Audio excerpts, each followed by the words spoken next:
The U.S. government has removed hundreds of migrant children from a border protection facility in Texas after attorneys visited the shelter last week and found they were living in squalid conditions. Omar Villafranca has the latest from the U.S. Mexico border. Lawyers say hundreds of migrant children were forced to sleep on the floor for weeks without enough food in this Customs and Border Protection facility in Clint, Texas, just outside of El Paso. It is degrading and inhumane and shouldn't be happening in America. Elora Mukherjee is part of the team of lawyers who visited the facility. During that time, many of the children had not had access to a single shower or bath. They were wearing the same dirty clothing that they crossed the border with. CBS News confirmed this afternoon roughly 300 of the children at the Clint facility were moved to other sites. The conditions also shocked federal judges from the Ninth Circuit. Justice Department Attorney Sarah Fabian argued that in shorter stays in CBP custody, basic necessities may not be required. You know, if you don't have a toothbrush, if you don't have soap, if you don't have a blanket, it's not safe and sanitary. Well, wouldn't everybody agree to that? Well, I think there's fair reason to find that those things may be part of safe and sanitary. Maybe are. On Face the Nation, Vice President Mike Pence said the democratically controlled House must move on a humanitarian bill. We've asked for more bed space. We've asked for more support. Our Customs and Border Patrol agents are doing a job, but the system is overwhelmed. In South Texas's Rio Grande Valley, the summer heat may have claimed the lives of 4 migrants in Hidalgo County.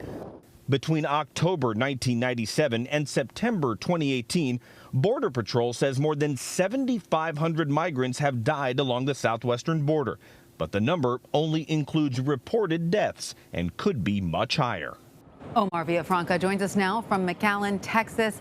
Hi, Omar. So what are border and White House officials saying is necessary to improve conditions? Well, border and White House officials have kind of echoed the same thing. They're saying more funding is needed for more beds, more facilities, and so they basically can have more capacity in this area for the flood of migrants that are coming over the border. But it's worth noting that even members of Congress on the Republican side have said some of this will be tied possibly to changing some of the laws. That, of course, is going to take much, much longer. But Mike McCall, one of the Republicans from Texas, said that at some point there needs to be some sort of humanitarian aid that's immediately pushed through to help solve this crisis. Granted, he's a congressman from Texas. This is not his district, but he is from the Texas area, and he wants that addressed as soon as possible, even if it means dealing with the policy part of it later. Whether that's going to happen, we're going to have to wait and see. All right. So, Omar, these are federal facilities, but has the state been able to get involved to help improve conditions here? Not really at all, but keep in mind, when there's children involved in one of these federal facilities, by law, they're only supposed to be able to be here for 72 hours, and then the children are supposed to be moved to ORR, which is a different part of DHS, and they're not. We're hearing they're staying there weeks and weeks at a time, so that's why it's a big problem. That's also when you get some of the local charities getting involved, coming in and trying to help Catholic charities, things like that, to try to make sure that once these people pass through, not children, but families pass through and go on, that they have a warm meal, a change of clothes, things like that. But as far as state being able to interfere or get involved with federal, not much of it.